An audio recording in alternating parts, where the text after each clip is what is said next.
جب ذریت ابراہیم میں سے بنی اسرائیل کی جگہ بنی اسماعیل کو بٹھایا گیا ہے، نئی امت کی تاسیس ہوئی ہے، اور قرآن مجید نے اس کو اسی طرح بیان کیا کہ کذالک جعلناکم امۃ وسطا، ہم نے تمہارے ساتھ بالکل وہی معاملہ کیا جیسے بنی اسرائیل کے ساتھ قوموں کے باب میں کیا تھا۔ تو اب مجھے بتائیے گا کہ اس میں سب سے پہلے جو بنی اسماعیل تھے وہ صحابہ کرام تھے، اس کے بعد آگے اربوں کی نسلیں بڑھتی چلی گئیں، آج وہ کروڑوں کی تعداد میں دنیا بھر میں موجود ہیں۔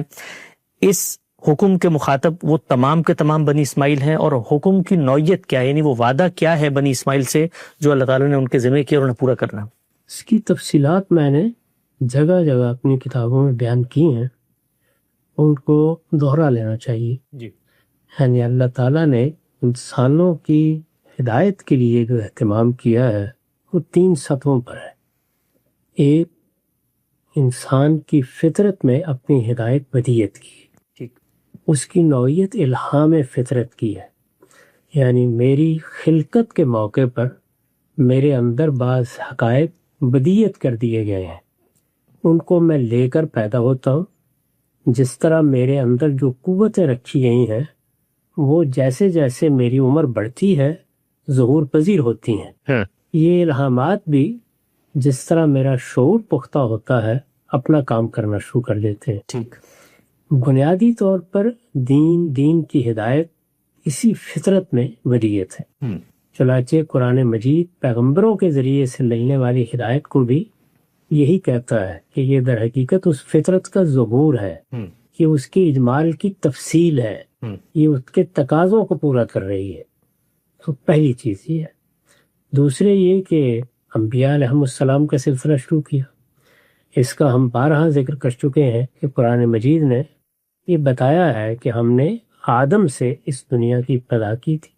آدم خود اللہ کے پیغمبر تھے، ان کے بعد بھی ان کی نسلیں اسی دعوت پر قائم رہیں، ان میں کوئی خاص اختلاف پیدا نہیں ہوا، لیکن زمانے کی امتداد کے ساتھ آہستہ آہستہ انحرافات پیدا ہونا شروع ہوئے، یہاں تک کہ وہ اتنے بڑھ گئے کہ اللہ تعالیٰ نے پھر پیغمبروں کا سلسلہ شروع کیا۔ تو یہ گویا دوسرا اہتمام تھا۔ پیغمبروں کے بارے میں خود قرآن مجید نے یہ بتا دیا ہے کہ ہم ہر قوم میں بھیجتے رہے، یعنی ابتدا میں جو اقوام آئی۔ اب ہم دنیا کی جب تاریخ پر ایک نظر ڈالتے ہیں تو بظاہر جو چیز قرینِ قیاس معلوم ہوتی ہے وہ یہی ہے کہ انسانیت کی ابتدا افریقہ سے ہوئی۔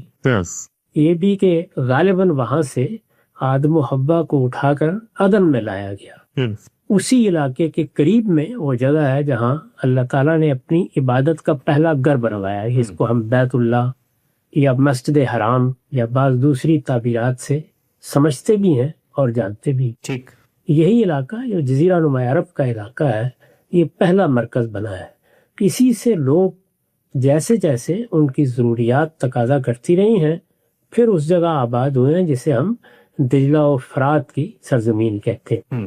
یہ علاقہ ہے جس میں صاف معلوم ہوتا ہے کہ سیدنا نوح کی قوم آباد تھی، اور وہ ہیں جن کے ذریعے سے پہلی بڑی دینوت کا ظہور ہوا۔ یعنی اللہ تعالیٰ نے ایک قوم میں اپنے پیغمبر کو ایک لمبے عرصے تک رکھا، انہوں نے دعوت پیش کی، نسلوں کو دعوت دی، لیکن جب اس میں کوئی تبدیلی تغیر نہیں ہوا اور اللہ کی حجت تمام ہو گئی تو فیصلہ کر دیا گیا کہ اب زمین کو ان سے پاک کر دیا جائے۔ چنانچہ یہ معلوم ہے کہ انسانی تاریخ کا ایک بڑا طوفان آیا اور اس نے اس کا خاتمہ کر دیا۔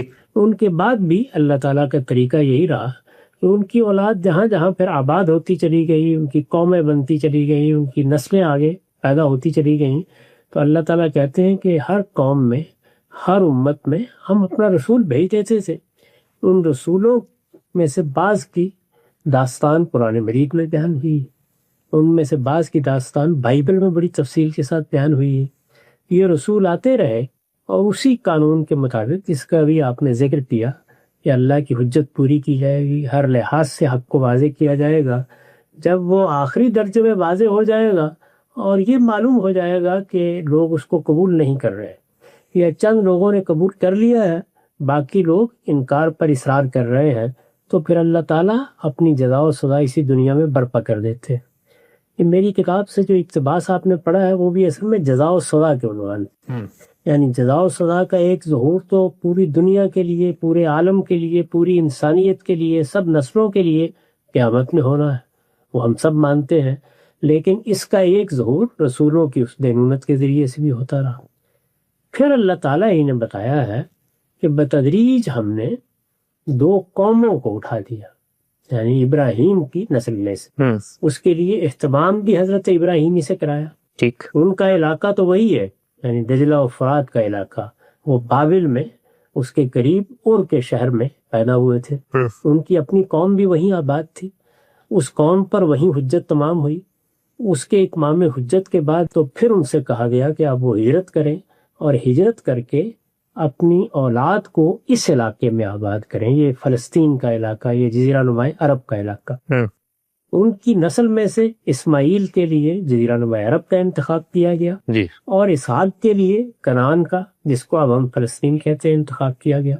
اس کو اللہ تعالیٰ نے خود بیان بھی کیا ہے کہ پہلے ہم افراد کا استفاع کرتے تھے، یعنی کسی خاص فرد کو منتخب کر کے اس کو پیغمبر بناتے تھے، نبی بناتے تھے، رسول بناتے تھے، اس کو اپنی ہدایت دیتے تھے، وہ لوگوں کو یہ ہدایت پہنچا دیتا تھا۔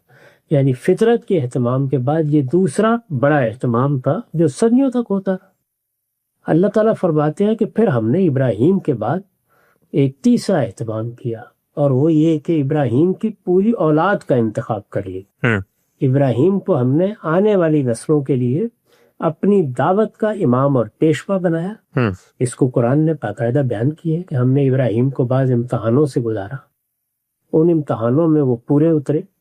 اس کا صلہ ان کو یہ ملا کہ اللہ تعالیٰ نے فرمایا کہ انی جاعلک للناس اماما، میں نے تمہیں پوری انسانیت کے لیے مذہبی امور سے متعلق امام بنا دیا، پیشوائی کا منصب دے دیا، یعنی دین کی دعوت میں، دین کے پیغام میں تمہاری حیثیت اب قیامت تک امام کی ہے، تم پیشوا ہو سکتے۔ اس کے ساتھ ان کی اولاد کا ذکر بھی آ گیا، ان کی پوری اولاد کو انتخاب کر لیا جائے گا۔ اس انتخاب کو خود اللہ تعالیٰ نے قرآن مجید میں بیان کر دیا ہے۔ بائبل تو خیر پوری کی پوری اسی انتخاب کی سرگزشت، لیکن قرآن نے بھی اس کو بیان کیا۔ چنانچہ فرمایا ہے سورہ آل عمران میں، ان اللہ اصطفیٰ آدم و نوح و آل ابراہیم و آل عمران علی العالمین، یعنی ہم نے آدم کا انتخاب کیا، ہم نے اسی طرح سے نوح کا انتخاب کیا، پھر ہم نے آل ابراہیم کا انتخاب۔ ظاہر ہے کہ آل ابراہیم یعنی ابراہیم اور ان کی اولاد، اسی طرح آل عمران سیدنا مسیح کا خاندان آل عمران کہلاتا ہے، وہ اور ان کے پیروکار یا ان کی اولاد۔ اور اللہ تعالیٰ نے یہ اپنے انتخاب کی نوعیت واضح کی اور فرمایا کہ یہ ایک ہی خاندان ہے، یہ چلا آ رہا ہے آدم سے لے کر، اور پھر نوح بھی اسی خاندان سے تھے، اسی خاندان کے لوگوں کو ہم نے پھر منتخب کر لی، ذریۃ بعضھم من بعض۔ قرآن مجید نے آگے بتایا یہ ایک دوسرے کی اولاد ہے، تو اللہ تعالیٰ نے ان کا انتخاب